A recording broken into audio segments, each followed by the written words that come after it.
మహబూబాబాద్ జిల్లా పాకాల అభయారణ్యంలోకి ప్రవేశించింది పెద్ద పులి. దీంతో అప్రమత్తమయ్యారు ఫారెస్ట్ అధికారులు. ట్రాప్ కెమెరాలు, డ్రోన్లతో ట్రాక్ చేసేందుకు ప్రయత్నిస్తున్నారు. అయితే ఈ నెల 9న పులి ఛత్తీస్గఢ్లోని దట్టమైన అటవీ ప్రాంతం నుంచి ములుగు జిల్లాలోకి అడుగుపెట్టింది. గోదావరి నది దాటుకుని మంగపేట మండలం మల్లూరు, నరసింహసాగర్ అటవీ ప్రాంతంలో 3 రోజుల పాటు సంచరించింది. అనంతరం తాడ్వాయిలోని బందాల అడవుల్లో సంచరించిన పులి అక్కడి నుంచి మహబూబాబాద్ జిల్లా గంగారం, కొత్తగూడ మండలాల్లోని అటవీ ప్రాంతాల గుండా ఈ నెల 27న మహబూబాబాద్ జిల్లాలోకి వచ్చింది. నల్లబెల్లి మండలం రుద్రగూడెం అడవుల్లో పాదముద్రలు గుర్తించారు ఫారెస్ట్ అధికారులు. ప్రస్తుతం కొత్తగూడ రేంజ్ పరిధిలోని పాకాల అభయారణ్యంలోకి ప్రవేశించినట్లు చెబుతున్నారు.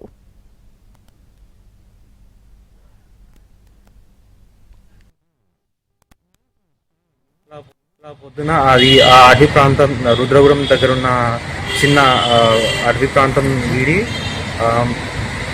మల్ల ముచ్చాలమ్మ తండ, కిరియా తండ మీదుగా మహబాద్ జిల్లాలోని కొత్తగూడ మండలంలో గల అడవి ప్రాంతంలోకి ఎంటర్ అయింది.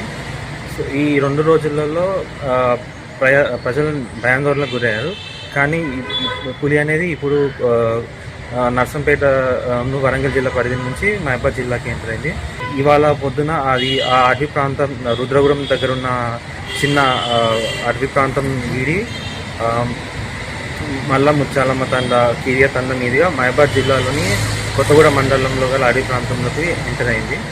సో ఈ 2 రోజులలో ప్రజలు భయాందోళనకు గురయ్యారు. కానీ పులి అనేది ఇప్పుడు నర్సంపేట, వరంగల్ జిల్లా